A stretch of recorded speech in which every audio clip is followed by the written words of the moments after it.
નમસ્કાર ગુજરાતી મિત્રો, મારી ચેનલ ગુજરાતી જ્ઞાનમાં ફરી એક વખત તમારું સ્વાગત છે।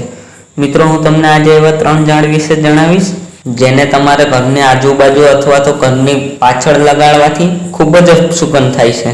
તો ચાલો મિત્રો, વધારે માહિતી આપું તે પહેલાં જલ્દીથી વિડીયો લાઇક કરી સાથે ચેનલ સબસ્ક્રાઇબ કરી બેલ આઇકનને દબાવો જેથી કરીને મારા નવા વિડીયોનું નોટિફિકેશન તમને મળે સૌથી પહેલાં। પહેલું, બોરનું ઝાડ એટલે કે બોરડી।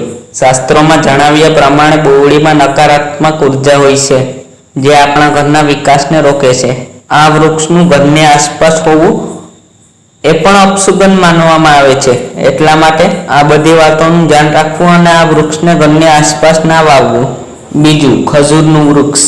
ખજૂરનું વૃક્ષ ઘરની આસપાસ હોય એ અમુક રાશિઓ માટે લાભદાયક છે, પરંતુ અમુક લોકો માટે ખજૂરનું વૃક્ષ આર્થિક તંગીનું કારણ બને છે અને તમારો ઘરનો વિકાસ અચાનક અટકી જાય છે, આવું જ્યોતિષ શાસ્ત્રોમાં કહેવામાં આવ્યું છે। તેથી ખજૂરનું વૃક્ષ ઘરમાં કે ઘરની આસપાસ ક્યારેય ના વાવવું જોઈએ। મિત્રો, અંતે ત્રીજું છે વાંસનું વૃક્ષ।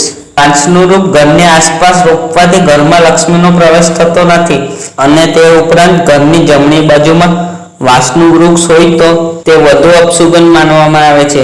તેથી વાંસનું વૃક્ષ ઘરની આસપાસ લગાવવું ખૂબ જ નુકસાનકાર સાબિત થાય છે। તો બસ મિત્રો, આજના વિડીયોમાં આટલું જ। તો મિત્રો, કેવો લાગ્યો વિડીયો? જો તમને પસંદ આવ્યો હોય તો તમારા મિત્રો સાથે જરૂર શેર કરો અને હા, સાથે ચેનલ સબસ્ક્રાઇબ કરી લો, કારણ કે આ જ્ઞાનથી ભરપૂર અને રહસ્યમય વિડીયો આપણી સરળ ગુજરાતી ભાષામાં બનાવતો જ રહું છું। તમારો બહુમૂલ્ય સમય આપવા બદલ ખૂબ ખૂબ આભાર।